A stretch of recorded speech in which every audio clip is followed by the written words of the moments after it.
arm eabi까지 들어가게 되면 다음과 같이 process, gdb.setup, libc.so라는 3개의 디버깅 관련된 파일이 생성이 됩니다. gdb.setup 파일은 gdb 클라이언트를 위해서 생성된 설정 파일입니다. 그리고 app_process 파일은 안드로이드 에뮬레이터에서 직접 가져온 파일로서 이 파일은 시스템이 실행되고 새로운 어플리케이션이 실행될 때 구동되는 실행 파일입니다. gdb는 이런 것을 가져와서 디버깅 작업을 수행하도록 합니다. 그리고 libc.so 파일도 역시 에뮬레이터 혹은 안드로이드 기기에서 가져온 파일입니다. 이는 gdb에 사용되는 안드로이드 표준 C 라이브러리에 해당합니다. 이런 라이브러리를 통해서 실제로 실행 중인 어플리케이션의 모든 네이티브 스레드들을 추적할 수가 있습니다. 보시는 것처럼 gdb는 어떠한 명령어를 직접 타자를 쳐서 동작시키는 커맨드 라인 형식으로 된 툴입니다. 그렇기 때문에 약간 번거로운 게 있어서 이를 좀 더 편하게 사용하기 위해서는 이클립스를 통해서 그래픽 유저 인터페이스 환경 내에서 보다 직관적이고 편하게 사용할 수 있도록 지원을 합니다. 이를 사용하기 위해서는 예전에 이클립스 실행하면서 추가적으로 cdt라는 유틸리티를 같이 설치를 했었습니다. 해당하는 유틸리티가 이를 지원해줍니다. 그래서 제대로 설정만 되어 있으면 특정 위치에다가 표시를 해서 브레이크문을 걸어서 디버거가 동작되면서 해당 위치까지 동작을 시키고 그 위치에 도달하면 프로그램을 강제로 멈춤으로써 그 뒤로 문제를 해결하는 데 사용할 수 있도록 지원을 해줍니다. 그러면 계속해서 이클립스를 설정을 변경해서 gdb 디버깅을 할 수 있도록 바꿔보도록 하겠습니다. 이를 위해서 먼저 아까 생성된 3개의 파일 중에 gdb setup이라는 파일을 복사를 한 다음에 해당 디렉토리에 다시 붙여넣기를 하도록 합니다. 그렇게 되면 gdb 복사본이라는 파일이 생성되는데 이를 이름을 바꿔서 gdb2setup이라고 변경을 합니다. 그리고 해당 파일을 열어서 수정을 해주도록 하는데 여기서 리눅스 환경이랑 윈도우 환경에서의 텍스트 파일을 처리하는 게 약간 다릅니다. 다른 부분은 엔터라는 문자를 어떻게 처리하는지가 서로 상이하기 때문에 이를 메모장에 수정을 하고 저장을 하게 되면 리눅스에서 엔터를 제대로 인식하지 못해서 오류가 발생하게 됩니다. 그래서 전용 에디터를 이용해서 리눅스 형식으로 저장할 수 있도록 해야 하는데 이를 위한 에디터를 다운로드 받도록 합니다. 무료로 제공하는 국내에서 만든 아크로 에디트라는 툴을 다운로드 받아서 사용하도록 하겠습니다. 해당 홈페이지에 접속한 다음에 오른쪽에 내려받기 버튼을 누른 다음 해당 최신 개발 버전 내려받기를 해서 다운로드 받으면 설치 파일이 다운로드가 됩니다. 해당 파일을 실행시켜서 설치를 하게 된 다음에 시그윈과 마찬가지로 바탕화면에 아크로 에디트라는 바로가기가 생성됩니다. 해당 프로그램을 실행시킨 다음에 방금 복사했던 gdb2.setup이라는 파일을 드래그해서 붙여넣기를 하시면 다음과 같이 파일이 열리게 됩니다. 여기서 디버거가 아까 같이 커맨드 라인으로 실행되는 게 아니라 이클립스에서 실행될 수 있도록 해당 부분을 제거를 해줍니다.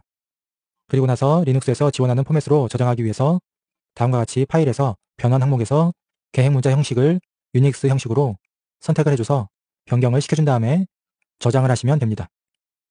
앞으로도 이렇게 설정 파일을 수정할 때 항상 이런 식으로 리눅스에서 지원하는 계획 문자, 즉 엔터 문자를 사용할 수 있도록 변경하도록 하겠습니다. 그리고 다시 이클립스로 돌아온 다음에 위의 메뉴 중에 런이라는 메뉴를 선택하고 중간에 디버그 컨피그레이션이라는 항목을 선택을 합니다. 그리고 난 다음에 중간에 C 어플리케이션이라는 항목을 선택하고 여기를 더블 클릭해서 새로운 환경을 추가하도록 합니다. 그리고 여기다가 이름을 다음과 같이 만든 다음에 새로운 디버깅 설정을 생성하도록 합니다.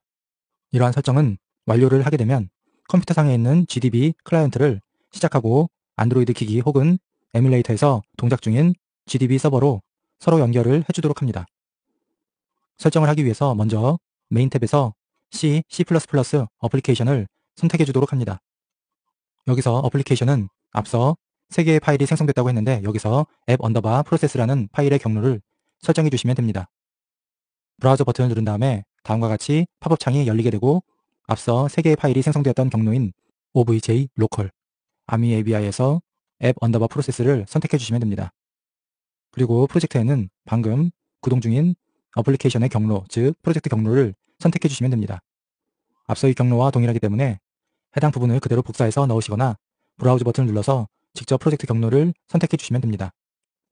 브라우저 버튼을 누르게 되면 다음과 같이 직접적으로 프로젝트 이름을 선택할 수도 있습니다. 그리고 나서 아래에 Select Other라는 부분을 클릭을 한 다음에 다음과 같이 레거시 크리에이트 프로세스 런처로 선택합니다. 그리고 나서 디버거 탭으로 이동한 다음에 디버거를 GDB 서버로 선택합니다. 그리고 GDB 커맨드 파일을 브라우즈 버튼을 눌러서 앞서 복사해서 새로 만들었던 그리고 수정했던 gdb2.셋업 파일로 선택을 합니다.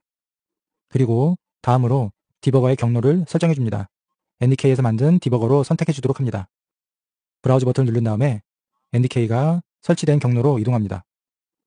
그리고 툴체인 디렉토리로 들어가서 사용하는 GCC 컴파일러인 ARM, 리눅스, 안드로이드, EAPA로 되는 폴더 중에 하나를 선택합니다. 여기서는 4.6을 선택하겠습니다. 그리고 프리빌트 들어가서 윈도우즈, 그리고 bin 경로로 들어갑니다. 여기까지 경로는 설치된 NDK 버전이랑 설치 환경에 따라서 약간의 차이가 있을 수도 있습니다. 여기까지 들어오게 되면 ARM, 리눅스, 안드로이드, EABI, 그리고 GDB라고 되어 있는 파일을 선택을 하시면 됩니다. 그리고 나서 커넥션 탭으로 들어간 다음에 타입을 TCP로 변경을 해줍니다. 포트 넘버를 다음과 같이 변경을 한 뒤에 어플라이 버튼을 눌러서 설정을 완료합니다. 클로즈 버튼을 눌러서 빠져나온 다음에 이클립스에서 GDB를 실행시킬 수 있도록 NDK GDB 파일을 수정하도록 합니다. 안드로이드 NDK가 설치된 폴더에 NDK GDB라는 파일이 있습니다. 해당 파일을 약간 수정해서 사용하도록 하겠습니다. 먼저 복사를 하고 다시 붙여 넣어서 복사본을 만들고 나서 NDK GDB2라고 합니다. 그리고 해당 파일을 열기 위해서 아크로 에디트라는 앞서 했던 것과 동일하게 에디터를 사용해서 열도록 합니다. 기존의 메모장을 사용해서 열면 문제가 발생할 수 있기 때문에 다음과 같은 전용 에디터를 써서 연 다음에 맨 아랫부분에 GDB 클라이언트를 설정하는 부분에서 해당 부분을 삭제하거나 샵을 붙여서 주석 처리를 해서 동작되지 않도록 합니다. 이 부분을 이렇게 설정함으로써 GDB가 이클립스와 연동해서 동작하도록 만들 수가 있습니다. 그리고 나서 변환을 유닉스 형식으로 하고 저장을 시켜줍니다.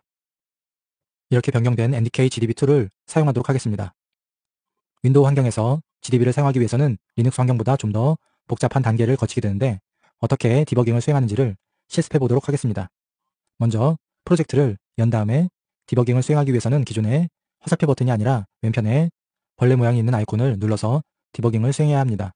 에뮬레이터가 실행되었다는 가정하에 화살표 버튼을 눌러서 둘 중에 하나를 고르도록 합니다.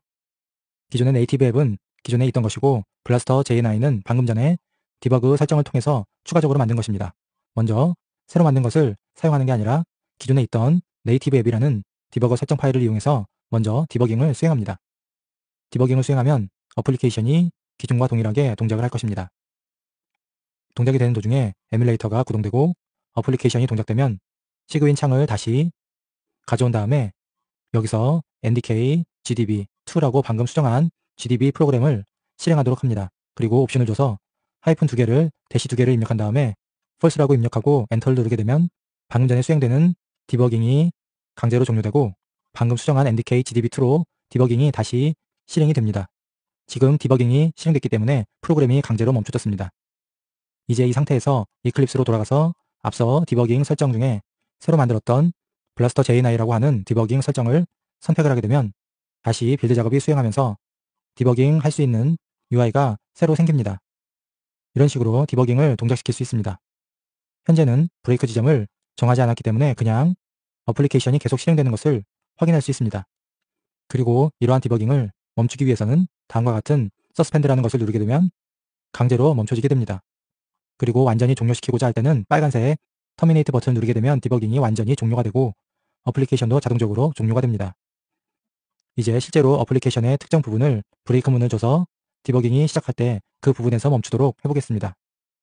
블라스터 코드에서 온 스텝이라고 하는 주기적으로 동작되는 부분에서 시간 서비스를 업데이트하는 부분에서 멈춰보도록 하겠습니다. 중단점을 삽입하기 위해서는 왼쪽에 오른쪽 버튼을 눌러서 토글 브레이크 포인트를 눌러서 파란색 점으로 만들 수 있습니다. 또는 해당 부분을 더블 클릭하면 추가했다가 삭제했다가 할 수 있습니다. 일단 이 부분을 브레이크 문을 걸고 동일하게 다시 디버깅 할 수 있도록 해보겠습니다. 네이티브 앱을 다시 선택을 해서 디버깅을 수행합니다. 다시 실행되고 있는 와중에 동일하게 NDK GDB2라고 하고 포스라고 입력하고 엔터를 눌러서 준비를 합니다. 이제 잠시 후 어플리케이션이 강제로 멈추게 되면 다시 이클립스로 돌아가서 새로 추가한 블라스터 J9 환경으로 디버깅을 하도록 합니다. 그러면 방금 전에 봤던 디버깅 UI가 나오면서 보시는 것처럼 브레이크 건 부분에서 코드가 멈춰서 해당 부분에서 멈춰진 것을 직관적으로 표시하고 있습니다. 에뮬레이터도 역시 해당 부분에서 멈췄기 때문에 당연히 멈춰 있습니다. 이 상태에서 스텝별로 조금씩 동작을 시킬 수가 있습니다. 해당하는 디버깅 메뉴를 보시면 스텝 인투가 있고 스텝 오버가 있으며 스텝 리턴이 있습니다. 스텝 인투는 해당 부분에 하위 코드를 들어갈 수 있게 해주는 것이고 스텝 오버는 그냥 현재 보이는 코드에서 다음 부분으로 넘어가는 동작을 수행합니다. 스텝 오버를 누르게 되면 어플리케이션이 한 스텝 실행되면서 다음 스텝에서 또 멈추는 것을 확인할 수 있습니다. 스텝 인투를 들어가게 되면 해당 업데이트 메소드 하위로 코드가 진행이 될 것입니다. 보시는 것처럼 업데이트 메소드에 있는 코드를 다음 한 코드를 이동하고 실행시키고 멈추는 것을 확인할 수 있습니다. 여기서 스텝 오버를 눌러서 다음 코드로 이동하고 바로 다시 원래의 업데이트 메소드 다음으로 이동하기 위해서는 스텝 리턴을 하게 되면 바로 빠져나오게 됩니다. 결국 스텝 인투와 스텝 오버의 차이는 스텝 오버는 해당 코드 내에서 바로 다음 코드로 이동하는 것이고 스텝 인투는 해당 메소드의 하위 코드로 이동할 수 있도록 하는 명령입니다. 이런 식으로 오버와 인투를 활용해서 실제 코드를 한 스텝씩 이동시키면서 어느 부분에서 문제가 발생했는지를 디버깅 할 수가 있는 것입니다. 그리고 스텝씩 이동 안 하고 다시 리줌이라는 버튼을 누르게 되면 다음 브레이크가 걸릴 때까지 연속적으로 코드가 실행되고 해당 부분에서 다시 멈추게 됩니다. 만약에 브레이크 문을 2개 이상을 주게 되면 마찬가지로 리즘 버튼을 누르면 다음 브레이크까지 바로 이동합니다. 이런 식으로 디버깅 메뉴를 적절하게 사용해서 문제가 발생한 부분을 실제 어플리케이션을 동작시키면서 찾을 수가 있습니다. 이번에는 안드로이드 NDK 기반 네이티브 어플리케이션의 성능을 분석할 수 있는 프로파일 툴을 설치하고 가져다가 사용할 수 있는 실습을 해보도록 하겠습니다. 기존의 리눅스 기반으로 만들어진 여러 프로파일러 툴을 안드로이드로 가져와서 포팅 작업을 통해 사용할 수 있게 지원을 해주는데 몇몇 개가 존재하는데 먼저 메모리나 캐시 사용량을 모니터링할 수 있는 벨그린드라는 프로파일러가 있습니다. 또한 gproof라는 프로파일러가 있는데 이는 프로그램이 동작 시에 코드를 추출해서 수행할 수 있는 단순한 프로파일러 중에 하나입니다. 단순한 만큼 특정 하드웨어를 요구하지 않아서 가장 쉽게 사용할 수 있는 프로파일러입니다. 반면에 오프로파일이라는 프로파일러 도구는 보다 상세하고 자세한 정보를 제공하지만 특정 하드웨어에서 동작시키기 위해서는 커널과 같이 연동해서 수정할 필요가 있어서 보다 설치하기 까다로운 점이 있습니다. 그리고 상용 도구로는 암에서 제공하는 DS5라는 툴에서 스트림라인이라는 프로파일을 제공합니다. 또한 오픈GL 기반으로 동작되는 어플리케이션의 성능을 측정하기 위해서 각자 GPU를 만드는 제조사 퀄컴이나 엔비디아이 같은 곳에서도 오픈GL ES의 성능을 측정할 수 있는 프로파일러들을 제공하고 있습니다. 이런 여러 개의 프로파일러 중에서 가장 쉽게 사용할 수 있는 gproof라는 프로파일러를 가져다가 설치하고 사용해보는 실습을 하도록 하겠습니다. 먼저 프로파일러 압축 파일을 푼 다음에 NDK가 설치된 폴더의 소스 폴더 안에다가 안드로이드 NDK 프로파일러라는 디렉토리 이름을 변경해서 붙여넣도록 합니다. 해당 디렉토리 안에 다음과 같이 압축을 푼 헤더 파일과 메이크 파일 그리고 2개의 정적으로 빌드된 라이브러리가 포함되어 있습니다. 그래서 위에 거는 ARM 버전 5로 빌드된 라이브러리이고 아래 것은 ARM 버전 V6로 빌드된 라이브러리입니다. 이렇게 기존의 gproof라는 프로파일러를 안드로이드로 사용할 수 있도록 어떤 개발자가 포팅한 결과물을 그대로 가져와서 사용하도록 합니다. 이제 약간 수정해서 prof라는 헤더 파일을 현재 우리가 앞으로 구동하게 될 안드로이드 어플리케이션으로 포함시킬 수 있도록 빌드 설정을 변경해 주도록 합니다. 해당 빌드 설정을 편집기로 연 다음에 다음과 같은 빌드 설정 코드들이 들어가 있습니다. 보면 타겟, 아크, ABI라는 변수를 사용해 나중에 빌드 설정 파일 실제 프로젝트에서 만든 빌드 설정에 따라서 앞서 말씀드린 ARM 버전 5라든지 ARM 버전 6를 자동적으로 구분해서 아키텍처에 알맞는 경로에 있는 다음과 같은 정적 라이브러리를 선택할 수 있도록 만들어줬습니다. 여기다가 다음과 같은 부분을 삽입해서 현재 로컬 디렉토리에 있는 include 파일을 내보낼 수 있도록 설정을 했습니다. 이렇게 되면 해당 prf라는 헤더 파일을 안드로이드 프로젝트에서 가져다가 사용할 수가 있게 됩니다. 그리고 해당 프로파일러 모듈의 이름은 AND PROF로 정의해놨기 때문에 앞으로 이 이름을 모듈에서 사용할 때 가져다가 사용할 것입니다. 그리고 마지막으로 해당 모듈은 정적 라이브러리로 빌드가 될 것입니다. 저장을 하고 나서 방금 가져온 프로파일러를 현재 안드로이드 어플리케이션 프로젝트에서 가져다가 사용할 수 있도록 기존 코드를 수정하도록 하겠습니다. 어플리케이션이 실행될 때 프로파일러도 같이 실행되고 어플리케이션이 끝날 때 같이 종료하기 위해서 메인 코드를 연 다음에 안드로이드 메인 함수의 시작 부분과 끝 부분에 추가하도록 하겠습니다.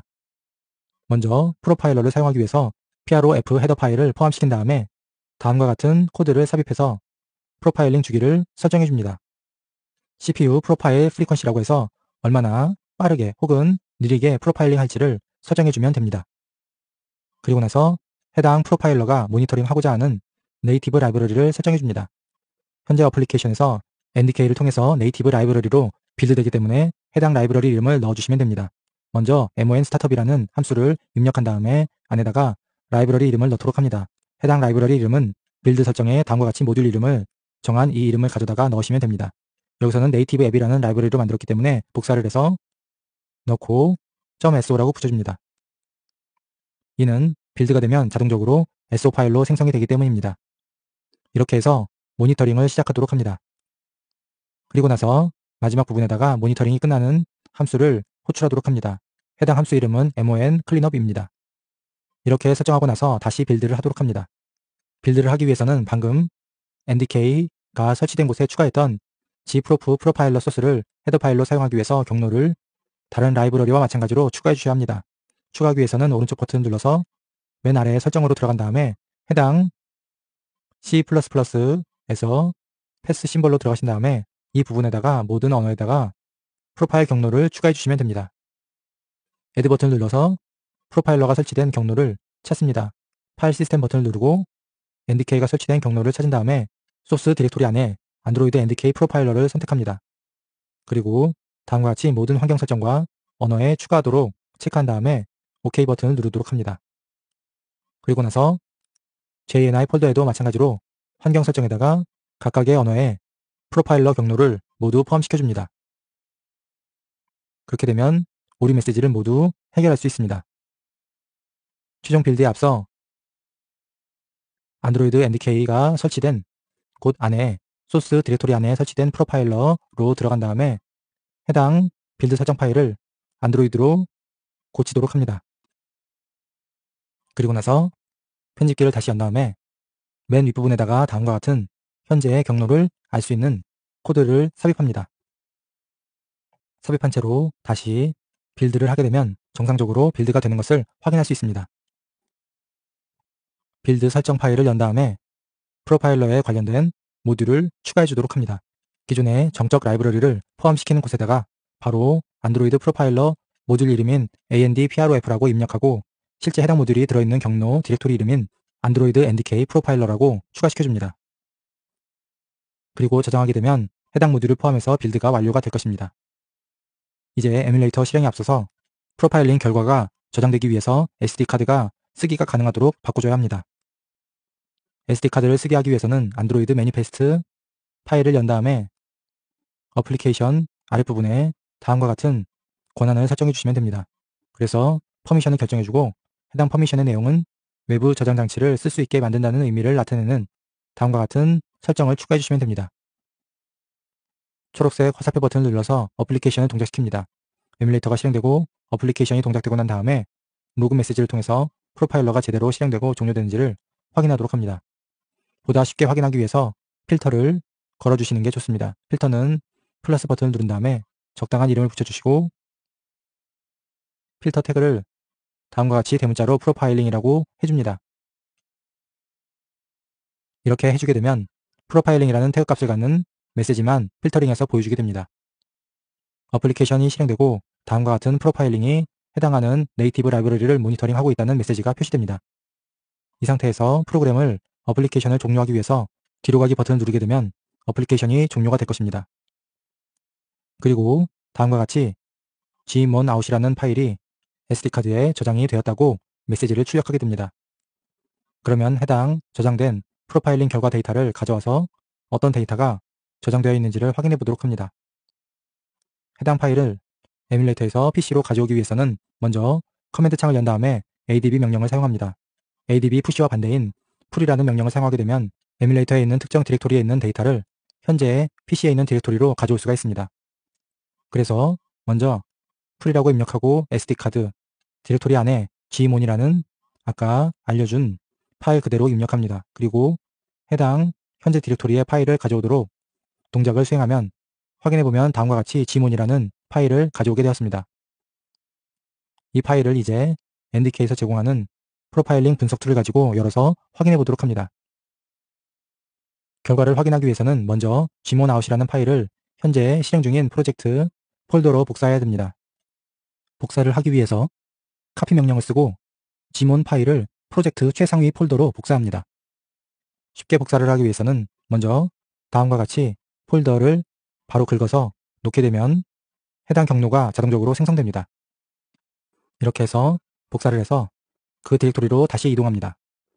동일한 방식으로 해당 디렉토리를 드래그 앤 드랍하고 이동한 다음에 현재 디렉토리 내에서 NDK에서 제공하는 gprof 분석 툴을 실행시켜야 합니다.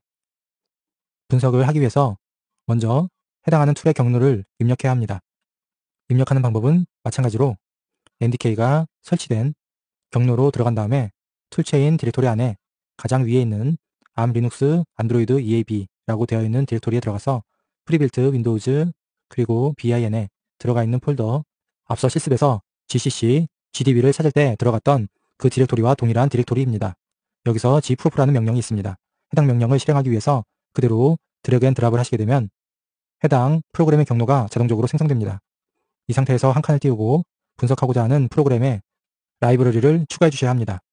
라이브러리는 해당 프로젝트, 즉 지금 실행한 프로파일링을 한 프로젝트의 오브젝트 폴더 안에 로컬 그 다음에 쭉 들어가셔서 NIB 네이티브 앱, 즉 방금 실행한 네이티브 어플리케이션 라이브러리에 해당하는 SO 파일을 마찬가지로 드래그 앤 드랍해서 경로를 지정해 놓습니다.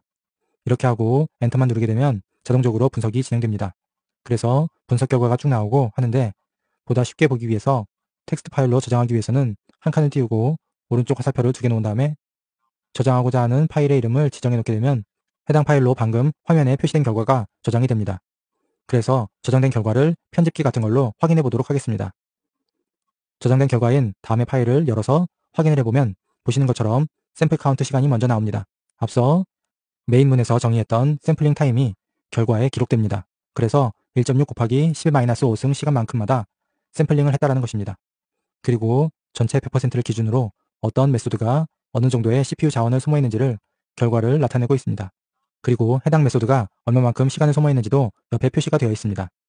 보시면 가장 많이 CPU 자원을 소모한 메소드는 png 리드 필터라는 png 그래픽 파일을 필터링을 처리하는 해당 메소드에 많은 CPU 자원을 사용했다는 결과를 알 수 있습니다.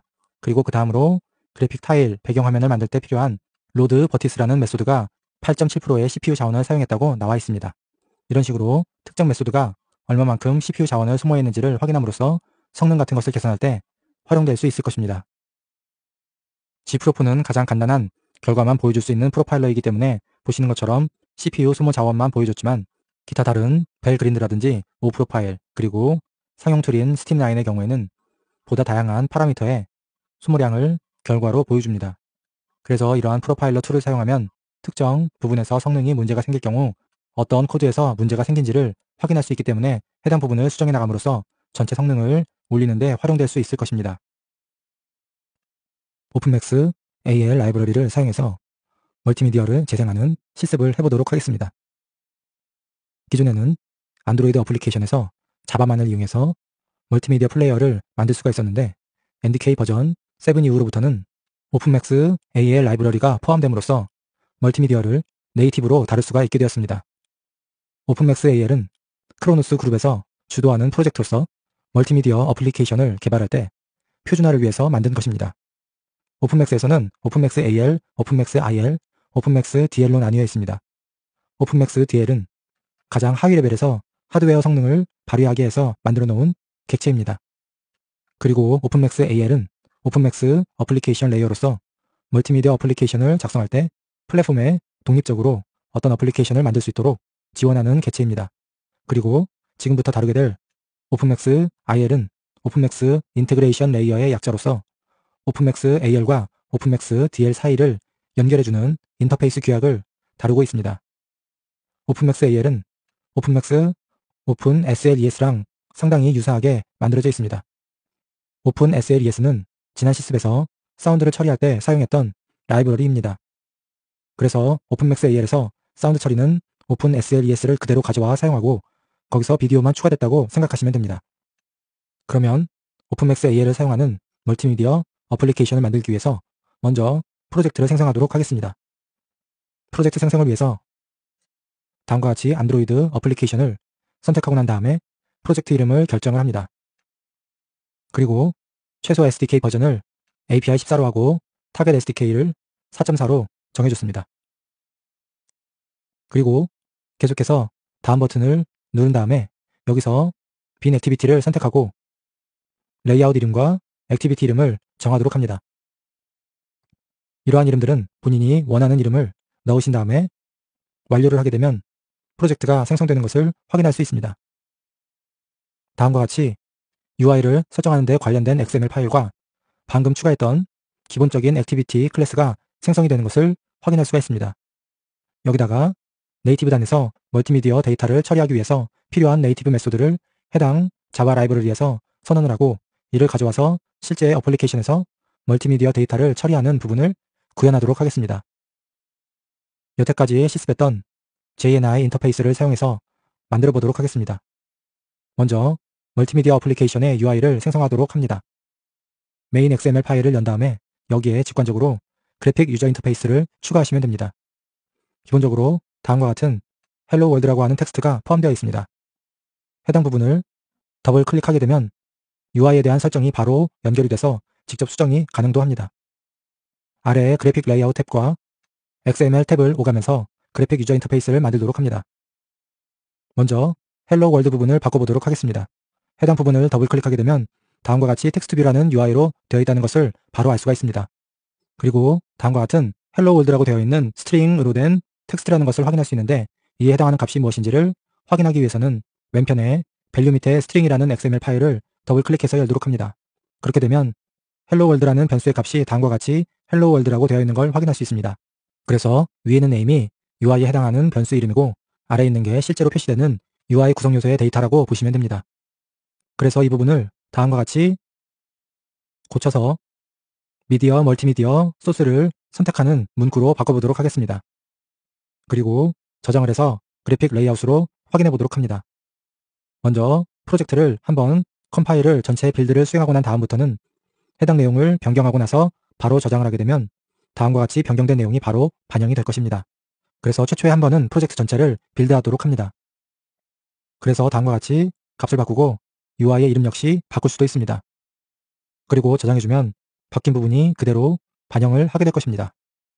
물론 이 부분을 바꾸게 되면 XML에서도 해당 부분을 변경을 해주셔야지 제대로 반영이 될 것입니다. 계속해서 멀티미디어 데이터를 선택하기 위한 스피너라는 UI 객체를 삽입하도록 하겠습니다.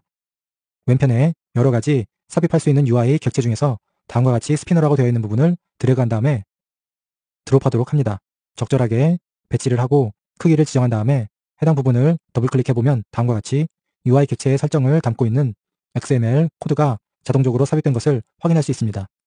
여기서 필요한 부분이 다음과 같은 해당 스피너의 식별을 가능하게 하는 ID 값과 스피너 안에서 보여지는 텍스트 뷰1이라는 부분입니다. 해당 스피너는 다음과 같은 스피너1이라는 ID 값을 갖고 앞서 만든 텍스트 뷰 아래에서 위치한다고 자동적으로 설정이 되었습니다. 이 해당하는 ID 값을 잘 확인한 다음에 나중에 자바 코드에서 해당 UI 객체를 가져와서 사용할 수가 있습니다. 일단 저장을 하고 난 다음에 계속해서 UI를 추가하도록 합니다. 먼저 위하고 동일하게 텍스트 뷰를 먼저 삽입합니다. 그리고 해당 속성을 다음과 같이 확인하고 난 다음에 다시 스트링 XML 파일로 돌아가서 해당 텍스트를 추가하도록 합니다. 추가하기 위해서는 여기서 Add 버튼을 누른 다음에 여러 가지 추가할 수 있는 문장에 관련된 것들 중에서 스트링을 선택합니다. 그 다음에 해당 스트링의 이름을 정하고 앞서서는 소스를 선택하는 내용의 문자열 변수를 지정했다면 이번에는 어떤 화면이 표시될지를 선택하는 싱크 셀렉트라는 변수 이름을 짓고 해당 내용을 다음과 같이 비디오 싱크를 선택하세요 라는 문구로 넣도록 합니다. 그리고 저장을 하고 난 다음에 해당 문장을 보여지기 위해서 싱크 셀렉트라는 문장 변수 이름을 복사한 다음에 메인 UI 설정 화면으로 돌아와서 앞서 다음과 같이 표시되는 문자의 변수 이름이 써있듯이 마찬가지로 해당 부분에다가 이 부분을 지우고 다음과 같이 싱크 셀렉트 문자열 변수를 지정해주면 저장을 하고 다음과 같이 바뀐 것을 확인할 수 있습니다. 이제 위치 조정을 하고 선택을 하기 위해서 앞서와 마찬가지로 두 번째 스피너를 추가해 주도록 합니다.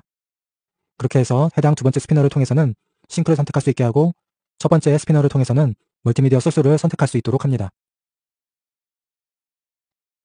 이렇게 해서 해당 스피너는 스피너2라는 아이디로 되어 있으며 이를 확인하고 난 다음에 다음으로 계속 진행하도록 합니다.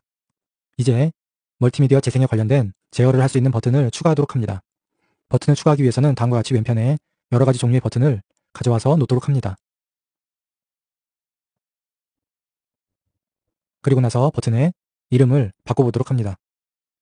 버튼에 해당하는 이름을 바꾸기 위해서는 두 가지 방식으로 앞서 여기서 이 부분을 직접 바꾸고 저장을 하게 되면 해당 부분이 변경이 되는 것을 확인할 수 있습니다. 이렇게 하는 방법이 있고 좀 전에 했던 것처럼 스트링이라는 XML 파일에다가 다음과 같이 문자열 변수를 추가를 하고 난 다음에 해당하는 변수 이름을 짓고 값을 정한 다음에 이 변수를 바로 버튼에다가 지정할 수도 있습니다. 지정하기 위해서는 다음과 같이 스트링이라고 붙이고 슬래시를 붙이고 문자열 변수 이름을 넣도록 합니다. 이렇게 해주고 저장을 하게 되면 마찬가지로 버튼에 대한 문자열이 바뀌게 될 것입니다. 그래서 다음과 같이 버튼에다가 직접 문자열을 입력한 것과 문자 변수를 사용해서 간접적으로 입력하는 방식이 있습니다. 둘은 결과는 동일한데 이를 실제 자바 코드에서 활용할 때 나중에 이 변수에 이름만 접근해서 해당하는 값을 바꿔서 사용할지 아니면 아예 텍스트 속성을 바꿔서 문자열을 표시할지는 상황에 따라서 선택하셔서 사용하시면 됩니다. 그래서 주로 여기서와 같이 한번 정하면 다시 바뀌지 않을 것들은 바로 속성을 변경하는 방법이 편할 것이며 이 해당하는 위치의 문자열이 동적으로 변경되는 경우에는 다음과 같이 문자열 변수를 만들어서 해당하는 변수값만 바꿔주는 방식이 좀 더 유용할 것입니다. 여기서 그냥 바로 고치도록 하겠습니다. 계속해서 멀티미디어 화면 자체를 표시하기 위한 UI 객체를 추가하도록 합니다. 왼편의 카테고리에서 어드밴스드라는 항목을 선택하게 되면 여러 가지 뷰를 삽입할 수 있는데 여기서 서피스 뷰라는 것을 잡아 끌어서 놓도록 합니다. 해당하는 뷰를 선택하고 나면 이 영역에서 어떤 화면에 뭔가 표시할 수 있게 됩니다. 그래서 크기도 조정할 수 있으며 조정을 하기 위해서는 해당 서피스 뷰의 오른쪽 버튼을 눌러서 레이아웃의 너비와 높이를 변경하시면 됩니다. 기본적으로 위에 있는 UI와 정렬되도록 설정되어 있기 때문에 해당 뷰를 변경할 수 없게 되어 있습니다. 그래서 직접적으로 값을 넣어서 강제로 바꿔보도록 합니다. 높이와 너비를 숫자로 강제로 넣게 되면 이 다음부터는 크기가 변경이 될 것입니다. 기본으로 정렬이 되어 있는 것을 보다 자유롭게 사용하시려면 해당하는 부분을 모두 삭제를 하고 오로지 크기 정보만 남겨서 사용하게 되면 자동적으로 정렬이 되지 않고 직접 사용자가 원하는 위치에서 원하는 크기로 만들 수가 있게 됩니다.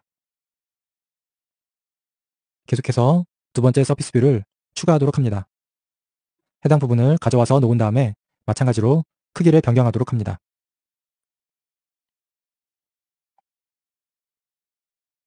이렇게 두 개의 서피스 뷰를 배치한 다음에 이제 이를 자바 코드로 연동해서 구현하도록 하겠습니다. 그에 앞서서 먼저 서피스 뷰의 ID 값을 확인하도록 합니다. 첫 번째 서피스 뷰는 다음과 같은 아이디를 갖고 있고 두 번째 서피스 뷰는 다음과 같은 ID 값을 가지고 있습니다. 자바 코드로 간 다음에 이제 코드를 추가하도록 합니다.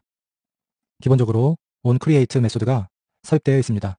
해당 메소드를 통해서 어플리케이션이 활성화되면 처음에 생성될 때 다음과 같은 코드를 수행하는데 여기서 setContentView라는 메소드를 통해서 만들어진 레이아웃을 화면상에 표시하게 됩니다. 그래서 다음과 같이 r.layout.main이라는 값을 입력받아서 해당하는 UI 정보를 통해 화면에 표시하는데 이 main은 앞서 만들었던 main.xml을 가리키고 있습니다. 다음과 같이 정의해놓은 UI가 화면에 표시가 되는 것입니다. 실제로 해당 프로젝트를 화살표 버튼을 눌러서 실행시키게 되면 에뮬레이터가 구동된 다음에 보시는 것처럼 만들어놓은 UI대로 소스를 선택하는 문구랑 실제 스피너 UI와 아래 비디오 출력되는 위치를 결정하는 UI 그리고 스타트 스톱 리와인드라는 버튼과 출력될 서피스 뷰가 두 개가 생성된 것을 확인할 수가 있습니다. 이렇게 전체 UI를 담고 있는 설정을 다음과 같은 setContentView라는 메소드를 통해서 표시를 하고 있습니다. 이제 실제 만들어 놓은 UI들을 무언가 동작을 시켜보도록 하겠습니다. 화면에 뭔가 멀티미디어 데이터가 표시될 서피스 뷰를 설정하기 위해서 지금 만들어 놓은 두 개의 공간을 실제 서피스 뷰가 처리할 수 있도록 셋업을 해줘야 하는데 먼저 첫 번째 왼편에 있는 서피스 뷰 1이라는 아이디를 갖고 있는 것을 설정하도록 합니다. 아래 컨텐츠 뷰 밑에다가 해당하는 부분을 삽입하겠습니다. 다음과 같이 서피스 뷰를 설정했는데 먼저 뷰와 홀더라는 것을 선언해 주도록 합니다. 먼저 뷰는 실제로 서피스 뷰가 표시될 부분을 지정하는 변수고 홀더는 이러한 서피스 뷰를 관리하는 객체입니다. 두 개의 변수가 필요한데 이를 위해서 선언해 주도록 합니다. 다음과 같이 두 개의 서피스 뷰와 서피스 홀더 변수를 선언했습니다. 그리고 이를 사용하기 위해서 해당 변수에 대한 헤더 파일을 추가해 주시면 됩니다. 자바에서 쉽게 추가하기 위해서는 오류가 발생한 부분에 마우스를 클릭하고 Import Surface View라는 것을 클릭해 주시면 자동으로 위에 임포트가 됩니다. 마찬가지로 서피스 홀더 역시 임포트 시켜주도록 합니다. 이렇게 해서 오류를 해결하고 이제 어떤 서피스를 가져와서 서피스 뷰에다가 할당하는지 확인하기 위해서 Find View by ID라는 메소드를 사용해서 실제 연동시킬 UI를 찾습니다. 보시면 r.id.surfaceview1이라는 것을 가져와서 msurfaceview1이라는 방금 만든 변수에다가 할당을 했습니다. 이것은 앞서 제가 UI 설정하는 부분에서 해당 아이디가 중요하다고 했는데 이 아이디와 동일한 값으로 인식을 합니다. 그래서 다음과 같이 surfaceview1이라고 되어 있는 아이디 값을 여기서 그대로 정확하게 넣어주셔야 합니다. 다음과 같이 정확하게 대문자로 넣어주면 자동으로 인식해서 다음과 같이 기울어진 문자로 바뀌는 것을 확인할 수 있습니다. 이렇게 되면 UI 설정하는 부분과 실제 자바 코드와 연동이 된 것입니다. 이런 식으로 각각의 UI 객체들을 하나하나 자바로 가져와서 연동시킨 다음에 이런 것을 제어하도록 하셔야 합니다. 그리고 서피스 홀더라는 변수는 이 해당 객체에서 제공하는 getHolder라는 메소드를 사용해서 다음과 같이 지정을 해놓습니다. 계속해서 서피스 뷰의 상태가 변경됐을 때 자동적으로 특정 함수 또는 메소드를 호출하기 위한 콜백을 설정하도록 합니다. 이를 위해서는 다음과 같이 서피스 홀더에서 제공하는 add callback이라는 메소드를 호출하도록 합니다. 그리고 이 해당하는 부분 안에다가 여러 가지 변경되는 사항이 발생했을 때 처리할 수 있는 미리 만들어진 메소드의 실제 구현을 넣도록 합니다. 옆에 경고 메시지를 확인해보면 다음과 같이 서피스 뷰 콜백 안에 서피스 크리에이티드, 서피스 디스트로이드, 서피스 체인지드, 즉 서피스가 생성되고 파괴되고 서피스가 변경되었을 때 해당하는 실제 어떤 동작을 수행할지를 구현하라고 되어 있습니다. 이렇게 주어진 조건에 맞도록 바꿔보겠습니다. 다음과 같이 서피스가 바뀌었을 때, 생성됐을 때, 파괴되었을 때 해당하는 서피스 홀더가 어떤 동작을 수행할지를 아래 메소드 안에 구현을 했습니다. 그래서 간단한 로그 메시지를 띄워서 서피스 상태가 바뀌었을 때는 해당하는 정보를 서피스의 너비와 높이 그리고 포맷에 대한 정보를 표시하도록 로그 메시지를 출력하며 서피스가 생성되었을 때는 마찬가지로 생성되었다는 로그 메시지를 출력하고 서피스라는 실제 메소드를 호출하도록 합니다. 그리고 서피스가 파괴되었을 때는 파괴되었다는 메시지를 로그로 출력하도록 합니다. 이렇게 로그로 출력하기 위해서는 해당하는 기능 역시 설정을 해주셔야 합니다. 여기서 로그를 구분하기 위해서 태그 값을 필요로 하는데 해당하는 tag라는 변수를 선언하도록 합니다. 변수를 선언하는 부분에다가 다음과 같이 태그라는 문자열을 네이티브 미디어라는 태그 값으로 대체하도록 선언해 놨습니다. 이렇게 되면 이제 이런 로그 메시지들이 네이티브 미디어 어플리케이션에 관련된 메시지라고 확인할 수가 있습니다. 그리고 로그를 사용하기 위해서 마찬가지로 로그라는 부분을 임포트 시켜주도록 합니다. 그리고 실제로 서피스를 생성하는 setSurface라는 메소드는 나중에 네이티브 단에서 구동하기 위한 JNI 함수이기 때문에 일단 여기서는 주석 처리해놓고 넘어가도록 합니다. 이렇게 콜백을 모두 구현했으면 해당하는 부분을 완료를 시키도록 합니다. 스피너 UI 객체를 구현하도록 합니다. 스피너란 보시는 것처럼 다음과 같은 부분에 뭔가를 마우스를 클릭하게 되면 선택지가 나오게 됩니다. 하나 이상의 선택지를 고를 수 있고 특정 선택지를 골랐을 때 어떤 후속 동작을 하기 위한 것을 구현하도록 하겠습니다. 먼저 미디어 소스를 선택하라는 문구가 있고 그 아래 스피너가 있습니다. 지금은 추가한 아이템이 없기 때문에 눌러도 아무런 반응이 없는데 여기서 아이템을 추가해서 선택할 수 있도록 해보겠습니다. 해당 부분을 만들기 위해서 먼저 스피너 UI의 변수를 만들도록 합니다. 서피스 뷰와 동일하게 UI의 설정 부분에서 가져와서 소스 스피너라는 변수에 할당을 하겠습니다. 그래서 일단 스피너를 사용하기 위해서 해당 부분을 임포트 시키도록 합니다. 그리고 난 다음에 정확한 스피너 ID 값을 넣어주시면 이 부분이 바뀌게 될 것입니다. 어떤 스피너를 선택할지를 확인하기 위해서 UI를 담고 있는 것으로 다시 들어간 다음에 해당 부분을 찾도록 합니다. 첫 번째 스피너이기 때문에 더블 클릭해서 ID 값을 복사하고 그대로 붙여주시면 됩니다. 이렇게 되면 일단 소스 스피너라는 변수에다가 할당이 되었습니다. 그 다음으로 스피너의 선택지를 생성하기 위해서 다음과 같은 어레이 아답터라는 것을 만들도록 합니다. 해당하는 부분은 다음과 같이 어레이 아답터라는 객체에서 지원하는 create from resource라는 메소드를 호출해서 만들도록 합니다. 해당하는 부분에다가 선택지에 관련된 부분을 넣어주시면 됩니다. 그에 앞서 어레이 아답터를 사용하기 위해서 임포트 시켜주도록 합니다. create from resource 메소드는 말 그대로 입력값을 받아서 특정 위치에 있는 리소스를 가지고 아답터를 생성하게 됩니다. 들어가는 인자값은 다음과 같습니다.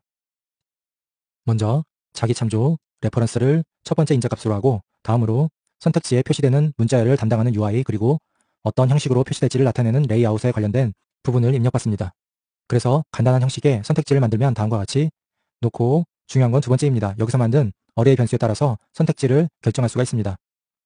해당 부분을 만들기 위해서 앞서 각종 문자열 변수를 선언하고 그 문자열의 값을 입력했던 string xml이라는 파일을 열도록 합니다. 다음과 같이 value 안에 있는 string xml 파일을 연 다음에 여기다가 문자열 어레이를 추가해 주도록 하겠습니다. 다음과 같이 string array라는 항목을 선택하고 난 다음에 해당하는 어레이의 이름을 넣도록 합니다. 이 어레이 이름은 앞서 말씀드린 이 이름과 동일하도록 합니다. 그래서 여기서는 소스, 입력 데이터 소스 어레이라고 이름을 붙여놓고 이 부분을 이름으로 사용합니다. 그리고 난 다음에 이 어레이에 아이템을 추가하도록 합니다. 추가하기 위해서는 마찬가지로 add 버튼을 누르게 되면 해당 스트링 어레이를 선택한 다음에 add 버튼을 누르면 자동적으로 아이템 이름밖에 선택할 수가 없습니다. 그래서 OK를 누르면 이 문자열 어레이의 아이템이 생성됩니다. 개수는 원하는 만큼 늘릴 수가 있습니다. 여기서 입력받고자 하는 것은 어떤 멀티미디어 데이터를 입력을 받을지를 선택하는 부분입니다. 그래서 멀티미디어 데이터의 경로를 넣도록 하겠습니다. 다음과 같이 SD카드 경로 안에 있는 네이티브 미디어라는 TS 형식으로 된 비디오 파일을 경로로 설정하도록 합니다. 그래서 해당 위치에 있는 파일을 선택할 수 있도록 값을 넣어주고 추가적으로 add를 또 눌러서 아이템을 하나 더 추가합니다. 그래서 두 번째 미디어 파일을 선택할 수 있도록 합니다. 이렇게 한 다음에 저장을 하게 되면 다음과 같이 소스 어레이라는 게 생성이 됐기 때문에 해당하는 부분이 글자가 기울어지고 두꺼워져서 제대로 UI 객체랑 연동했다는 것을 확인할 수가 있습니다. 이렇게 선택지인 아답터를 설정이 끝나게 되면 해당 아답터 선택지와 스피너랑 연동을 시켜주도록 합니다. 다음과 같이 코드를 넣어주게 되면 먼저 선택지는 드롭다운 형식으로 화면에 표시되도록 설정하고 해당하는 아답터랑 스피너랑 연동을 해서 스피너에서 제공하는 set 어댑터라는 메소드를 호출하고 입력을 앞서 만든 아답터 변수를 넣어주면 선택지, 즉 아답터와 스피너가 연동이 됩니다. 연동이 되면 선택지에서 특정 선택지를 선택했을 때 그 후속 동작을 구현하도록 합니다. 이를 위한 코드는 다음과 같습니다. 스피너에서 제공하는 set on item selected listener라는 메소드를 만들어서 해당 세부 내용을 구현하도록 합니다. 그리고 입력값은 adapter view라는 객체에서 on item selected listener라는 것을 새로 만들어서 이를 입력값으로 받습니다. 그래서 adapter view라는 것을 새로 사용하기 위해서 임포트 시켜주도록 합니다. adapter view를 사용할 수 있게 되면 경고 메시지가 표시가 되는데 여기서 두 개의 메소드를 구현하라고 메시지가 표시됩니다. 그래서 on item selected listener와 on item selected listener에서 선택이 되었을 때와 선택이 되지 않았을 때 두 개의 메소드를 구현해서 넣도록 합니다. 다음과 같이 선택됐을 때와 선택되지 않았을 때에 해당하는 동작을 넣도록 합니다. 그래서 선택되었을 때는 로그 메시지에 표시해서 어떤 게 선택됐다고 출력을 하도록 하고 선택되지 않았다고 출력하도록 합니다. 앞서 두 개의 선택된 문자열에 해당하는 값인 경로 정보를 저장하기 위해서 다음과 같이 msource string이라는 문자열 변수를 추가해서 할당하도록 합니다. 이를 위해서 클래스 최상단에 다음과 같은 변수를 선언하고 난 다음에 해당하는 변수를 넣도록 합니다. 여기 선택됐을 경우에는 다음과 같은 코드를 넣어서 아답터에서 선택한 위치를 찾은 다음에 그 해당하는 위치를 문자열로 형 변환을 시키고 이렇게 변환된 문자열 값을 해당하는 변수에다가 넣도록 합니다. 그리고 선택되지 않았을 때는 널 값으로 넣도록 합니다. 그리고 on item selected 메소드에서 입력받는 view라는 것을 사용하기 위해서 해당하는 부분 역시 임포트 시켜주고 나서 오류를 해결합니다. 또 때에 따라서 다음과 같이 자동적으로 임포트하는 항목이 나오지 않은 경우도 있습니다. 이럴 경우에는 어쩔 수 없이 수동으로 해당하는 헤더 파일을 임포트 시켜주셔야 합니다. 임포트를 위해서 다음과 같이 안드로이드 뷰에서 UI 객체로 사용할 수 있는 부분을 임포트 시켜줍니다. 이렇게 하면 오류가 해결된 것을 확인할 수가 있습니다. 빌드를 해서 에뮬레이터로 확인해보면 보시는 것처럼 만든 스피너에서 두 개의 선택지 아답터가 연동이 돼서 선택된 결과값이 바로 표시되는 걸 확인할 수 있습니다. 그리고 로그 메시지를 통해서도 어떤 것이 선택됐는지를 표시하고 확인할 수 있습니다. 보시는 것처럼 첫 번째 미디어 파일이 선택됐다고 표시가 됐습니다. 만약에 이렇게 UI를 수정하는 도중에 간혹 UI가 깨지는 경우가 있습니다. 그럴 경우에는 조금 번거롭지만 다시 원래대로 위치로 재조정을 시켜주고 주의할 점은 해당하는 ID 값이 정확하게 맞는지를 확인을 계속해서 이 값이 만약에 변경된다면 올바른 값으로 다시 제대로 바꿔놔야 합니다. 그래서 만약에 UI를 고치다가 프로그램을 실행할 때 오류가 나서 프로그램이 자동 종료되면 항상 ID 값과 코드와 제대로 일치가 되는지를 확인을 하고 만약에 자동적으로 이것이 바뀌었을 때는 수동으로 고쳐서 오류를 해결하도록 합니다. 계속해서 두 번째 스피너도 위와 동일한 방식으로 구현하도록 합니다. 두 번째 스피너는 싱크 스피너로 이름 붙이고 해당하는 변수를 위에다가 사용할 수 있도록 초기화하도록 합니다. 첫 번째 선택지가 어떤 미디어 파일을 재생할지를 고르고 있다면 두 번째 선택지는 어떤 화면에다가 표시될지를 선택할 수 있도록 합니다. 이를 위해서 마찬가지로 제대로 UI를 찾은 다음에 해당하는 부분을 싱크 스피너로 할당합니다. 다시 UI 화면으로 가서 확인해보면 두 번째 스피너 값인 스피너2라는 복사를 해서 붙여넣도록 합니다. 그리고 싱크 어레이, 즉 선택지 어댑터 역시 앞서와 동일하게 스트링 애드를 해서 추가를 해주도록 합니다. 스트링 어레이를 추가하고 해당 이름은 싱크 어레이라고 붙이도록 합니다. 그리고 아이템 역시 추가해줍니다. 첫 번째 아이템은 다음과 같이 서피스1이라고 붙입니다. 그리고 두 번째 아이템은 동일하게 서피스2라고 정의해 놓습니다. 이렇게 정의하고 해당하는 것으로 아답터를 활성화시키도록 합니다. 그리고 나서 앞서와 마찬가지로 선택됐을 때랑 선택되지 않았을 때의 세부 동작을 정의해 놓습니다. 여기서 위와 동일한데 선택된 것이 서피스 1인지 2인지를 판단을 해서 1일 경우에 다음과 같이 비디오 싱크를 서피스 홀더 비디오 싱크라는 객체를 생성해서 연동을 시켜주고 서피스 2의 경우에는 마찬가지로 서피스 홀더 2에 대한 값을 생성해서 연동을 시켜줍니다. 이를 위해서 각각의 변수 역시 위에서 초기화를 해주도록 합니다. 그리고 서피스 뷰를 지금은 한 개만 설정해 놨는데 이를 동일하게 두 개의 서피스를 관리할 수 있게 추가해 주도록 합니다. 다음과 같이 추가해주고 두 번째 서피스 뷰를 설정하는 부분도 처음 했던 것과 동일하게 해당 서피스 뷰를 담당하고 있는 id 값을 확인하고 난 다음에 이 값과 동일한 id를 넣어주고 그 다음에 홀더를 만들어서 관리를 할 수 있도록 해주고 콜백을 추가해서 서피스가 변경되었을 때 생성되었을 때 그 다음에 파괴되었을 때의 특정 동작을 수행할 수 있도록 합니다. 그리고 이 부분 역시 네이티브 메소드로 구현되어야 되기 때문에 일단 주석 처리를 해놓습니다. 이제 스피너에서 어떤 서피스를 선택하냐에 따라서 해당하는 서피스 홀더를 입력받아서 실제 화면에 출력하기 위한 비디오 싱크를 구현해 주셔야 합니다. 이를 위해서 비디오 싱크를 담고 있는 서피스 홀더 비디오 싱크라는 두 개의 변수와 어떤 서피스를 선택할지를 담고 있는 셀렉티드 비디오 싱크라는 변수를 사용하도록 합니다. 이를 위해서 각각의 변수를 선언하고 해당하는 선택된 비디오 싱크를 담고 있는 것 역시 선언하도록 합니다. 그리고 이러한 것들은 기존에 제공하는 것들이 아니라서 새로운 클래스를 생성해서 사용하도록 합니다. 먼저 다음과 같이 비디오 싱크 클래스를 생성하고 해당하는 두 개의 멤버 메소드를 갖도록 합니다. 그리고 이러한 메소드를 서피스 홀더 비디오 싱크 클래스를 상속받아서 해당하는 멤버 변수 역시 오버로딩 하도록 합니다. 그래서 픽스드 사이즈라는 메소드는 다음과 같이 서피스 홀더에서 제공하는 set fixed size라는 메소드를 호출하도록 하고 use as sync for native라는 메소드는 실제로 서피스 홀더에서 get surface라는 메소드를 호출한 다음에 이를 set surface라는 메소드를 통해서 네이티브로 구현하도록 합니다.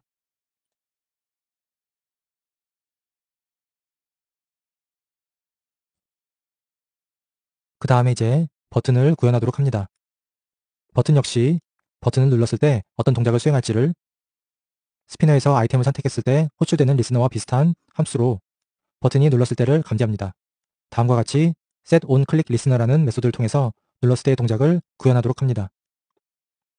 그리고 이런 on click listener는 어떠한 버튼을 눌렀는지를 확인하기 위해서 앞서 동일하게 특정 버튼의 id 값을 입력받도록 합니다. 그래서 먼저 스타트 버튼의 id 값인 버튼 2를 해당하는 리스너 앞에 id 값으로 넣어주도록 합니다. 그리고 나서 다음과 같이 눌렀을 때의 동작을 추가해줍니다. onClick이라는 메소드를 통해서 눌렀을 때의 동작을 구현하는데 먼저 created라는 변수를 확인합니다. 그래서 값이 거짓일 경우, 즉 이미 만들어진 것이 없을 경우에는 새로 만들어주는 부분을 넣어주고 만약에 그렇지 않고 이미 만들어진 경우에는 새로 만드는 동작 없이 다른 동작을 수행하도록 합니다. 먼저 새로 멀티미디어를 재생하기 위해서 다음과 같이 비디오 싱크를 설정해줍니다. 앞서 클래스를 통해서 만들어졌던 메소드들을 활용해서 먼저 선택된 비디오 싱크 스피너를 통해서 선택된 두 개의 서피스 중에서 하나 선택된 것을 가지고 다음 해당하는 서피스를 네이티브로 사용하겠다는 메소드를 호출합니다. 이 메소드는 앞서 서피스 홀더 비디오 싱크라는 클래스에서 멤버 변수로 클래스의 메소드로 구현했습니다. 그래서 해당하는 부분을 수행하도록 합니다. 그리고 msource 스트링, 즉 첫 번째 스피너를 통해서 선택했던 재생하고자 하는 멀티미디어 파일의 경로를 확인한 다음에 이 값이 널이 아니면 경로를 가지고 스트리밍 미디어 플레이어라는 메소드를 호출합니다. 이 메소드는 네이티브로 구현되는 메소드이기 때문에 아직 구현이 되어 있지는 않습니다. 이 부분이 새로 만들어서 실제 멀티미디어를 재생하는 부분이고 만약에 이렇게 만들어진 상태였다면 해당하는 부분이 만약에 이미 멀티미디어가 재생되고 있는 상태에서 해당하는 버튼을 눌렀을 경우에는 다음과 같은 부분을 실행해 동작하도록 합니다. 그래서 상태를 반전시키고 해당하는 상태를 앞서 스트리밍 미디어 플레이어 입력 값으로 넣습니다. 나중에 다시 네이티브로 구현하는 부분에서 설명드리겠지만 이 부분은 이미 멀티미디어가 재생되고 있는 도중에 해당 버튼을 또 누르게 되면 상태를 바꾸는, 즉 멈추게 하는 동작을 수행하도록 합니다. 그리고 반대로 멈춰 있을 경우에는 다시 재생시키도록 그렇게 하기 위해서 위에 반전을 시켜놨습니다. 계속해서 나머지 버튼도 기능을 만들도록 합니다. 두 번째 버튼은 멈추는, 아예 정지시키는 버튼입니다. 그래서 버튼 이름을 id 값을 확인한 다음에 이 id 값으로 바꿔주고 다음에 마찬가지로 눌렀을 때 동작을 정의합니다.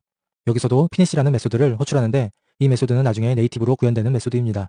그래서 일단 어떤 멀티미디어 재생하는 것들이 완전히 종료되도록 합니다. 세 번째 버튼은 리와인드 기능을 수행합니다. 그래서 처음으로 되돌아가는 기능을 수행하는데 id 값을 확인해서 넣어주도록 합니다. 해당하는 기능은 역시 네이티브로 구현될 것입니다. 이렇게 자바단에서 각각의 UI에 대한 상세 기능을 정의했습니다. 스피너를 통해서 재생하고자 하는 입력 소스를 결정하고 두 번째 싱크를 통해서 재생하고자 하는 서피스를 선택했습니다. 그리고 각각의 버튼을 통해서 선택된 서피스에서 멀티미디어 파일을 재생하고 멈추고 되돌리는 기능을 수행하도록 준비해놨습니다. 자바로 짠 부분만으로는 실제 멀티미디어 재생이 되지는 않고 이렇게 만들어 놓은 네이티브 메소드를 실제 JNI 인터페이스를 통해서 C나 C++ 코드로 구현한 다음에 이를 연동시켜줘야지 네이티브로 구동이 될 것입니다. 이러한 네이티브 메소드를 사용하기 위해서 아랫부분에다가 JNI 인터페이스를 통해서 다음과 같은 메소드를 네이티브 단에서 구동할 수 있도록 선언해줍니다. 그리고 앞으로 만들 네이티브 라이브러리를 다음과 같이 로드 라이브러리라는 메소드를 통해서 호출하도록 합니다. 그래서 해당하는 이름의 네이티브로 만들어진 라이브러리를 불러서 이 라이브러리 안에 정해놓은 다음과 같은 메소드를 사용할 수 있도록 만든 다음에 이러한 메소드를 여기서 중간중간에 필요한 곳에 사용할 수 있도록 합니다. 그래서 자바단에서 UI를 꾸미고 UI에 해당하는 동작을 수행할 때 실제 상세한 기능들은 네이티브 함수를 호출함으로써 이 부분은 C나 C++로 만든 코드로 NDK를 통해서 구현할 수 있도록 준비를 해놨습니다. 오픈맥스 라이브러리를 사용해서 멀티미디어를 재생하는 어플리케이션을 계속해서 만들어 가도록 하겠습니다. 멀티미디어 재생을 위해서 자바 쪽에서 필요한 UI를 구현하는 코드를 만들었습니다. 그리고 나서 실제로 네이티브로 구현하기 위한 함수들을 선언하였으며 이런 함수를 불러오기 위해서 시스템 로드 라이브러리라는 메소드를 통해서 네이티브 라이브러리를 호출하도록 만들어 놨습니다. 이제 이런 네이티브 함수들을 구현하도록 합니다. 이를 위해서 프로젝트에 폴더 하나를 생성합니다. 그리고 그 폴더 이름을 JNI라고 붙이도록 합니다. 이 JNI 폴더 아래다가 C나 C++ 코드를 추가하도록 합니다. 코드 생성을 위해서 개발 환경을 왼쪽에 C나 C++로 바꾼 다음에 다시 JNI 폴더에 새로 만들기에서 파일을 선택하고 여기에 네이티브 미디어 JNI라고 C 파일을 생성하도록 합니다.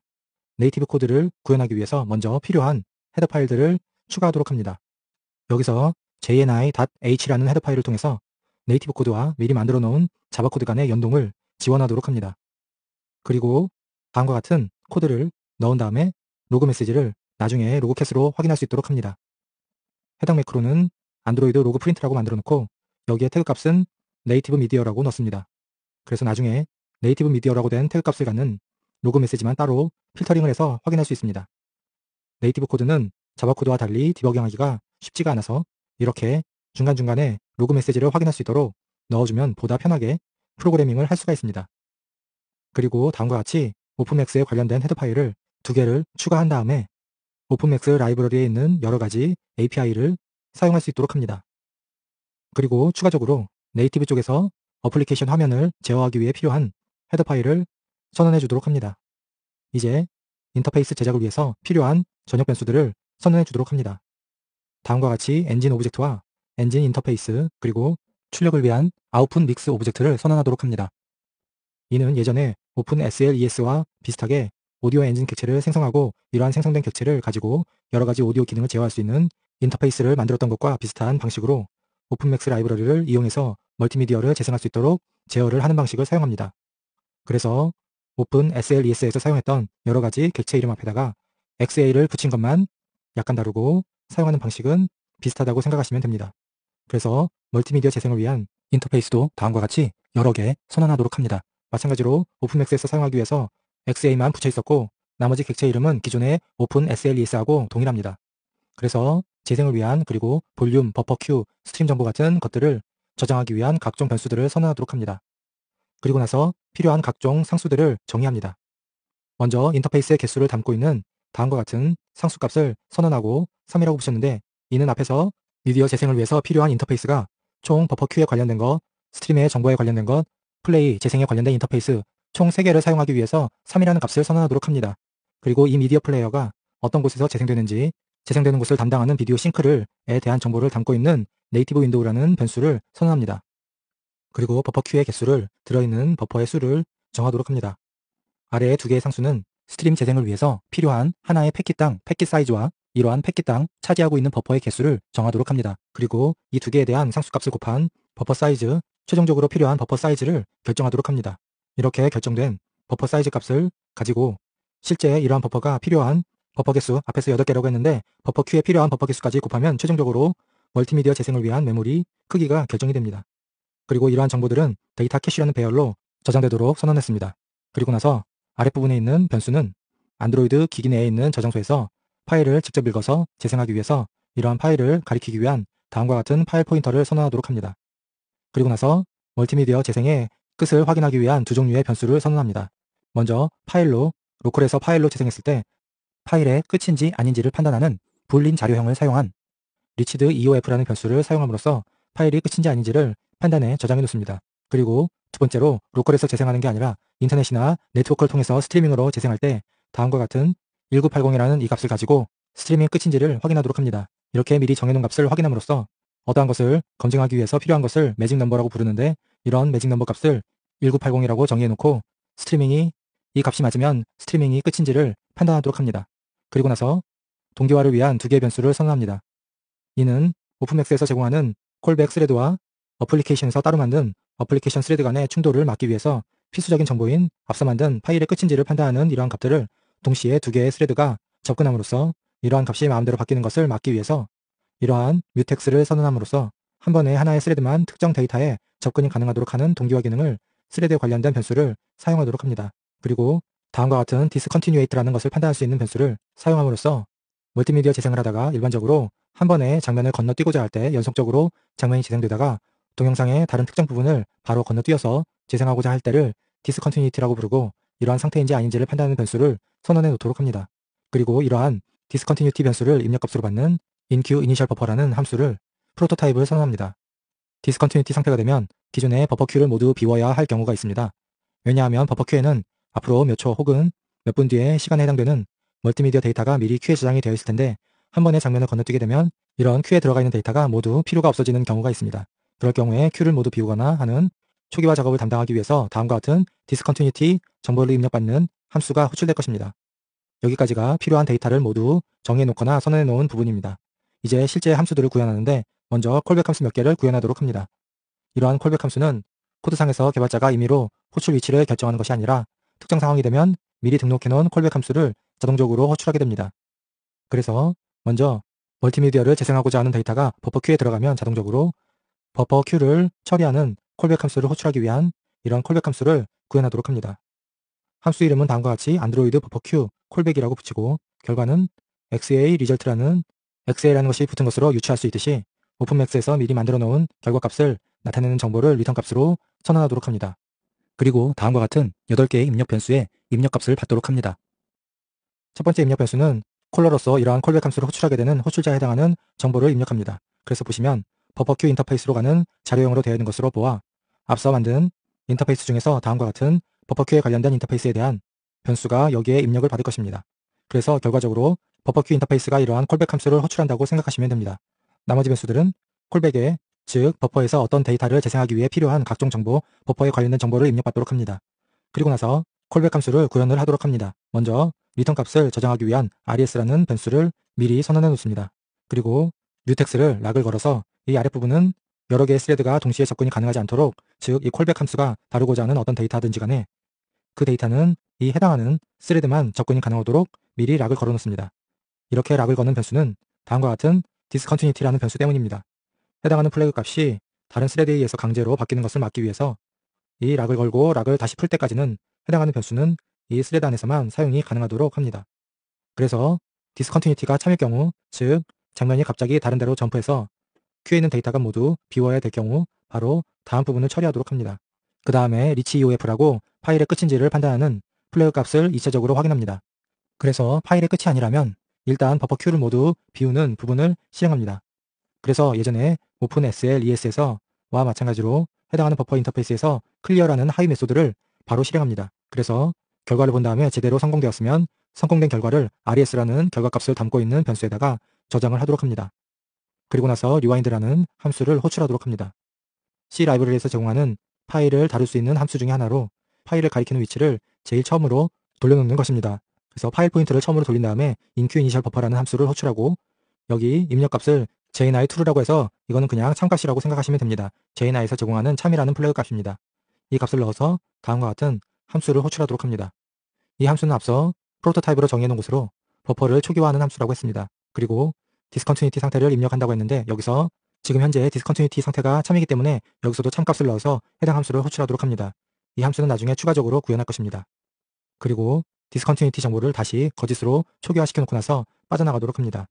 디스컨티뉴티 상태가 참일 경우에는 이런 정보들 모두 버퍼를 비우고 나서 앞으로 구현하게 될 부분을 모두 건너뛰도록 합니다. 계속해서 디스컨티뉴티 플래그가 거짓일 경우 아랫부분을 처리하는 부분을 구현하도록 합니다. 이 경우는 갑자기 장면이 건너뛰는 게 아니라 버퍼 큐에 있는 내용들을 연속적으로 재생하는 경우에 해당합니다. 버퍼 데이터가 비어있고 버퍼 컨텍스트 자체가 살아있으면 다음과 같이 로그 메시지를 띄워서 현재 버퍼에 끝까지 도달했다고 하는 모두 소모되었다고 메시지를 띄우도록 합니다. 그리고 나서 앞서 점프하는 디스컨티뉴티와 마찬가지로 바로 XT라는 부분으로 가서 그 아랫부분은 실행되지 않도록 합니다. 즉, 첫 번째 조건인 장면을 점프하는 경우나 두 번째 조건인 버퍼가 모두 끝까지 처리된 상태일 경우에 같은 조건일 때 어떻게 처리하는지를 구현을 했습니다. 그 아랫부분은 두 가지 경우가 모두 아닌 경우에 어떻게 처리될지를 구현하도록 합니다. 계속해서 세 번째 조건인 실제로 파일의 끝에 도달했는지를 판단합니다. 더 이상 재생할 버퍼에 어떤 데이터가 있더라도 더 이상 재생하면 안 되기 때문에 바로 빠져나가도록 합니다. 그리고 어세트라 붙인 것들은 디버깅을 위해서 필요한 함수들로 해당하는 조건이 참인지 거짓인지 판단해서 거짓일 경우에 경고 메시지를 표시하도록 하는 것이기 때문에 일단 구현의 중요한 부분은 아니라서 넘어가도록 합니다.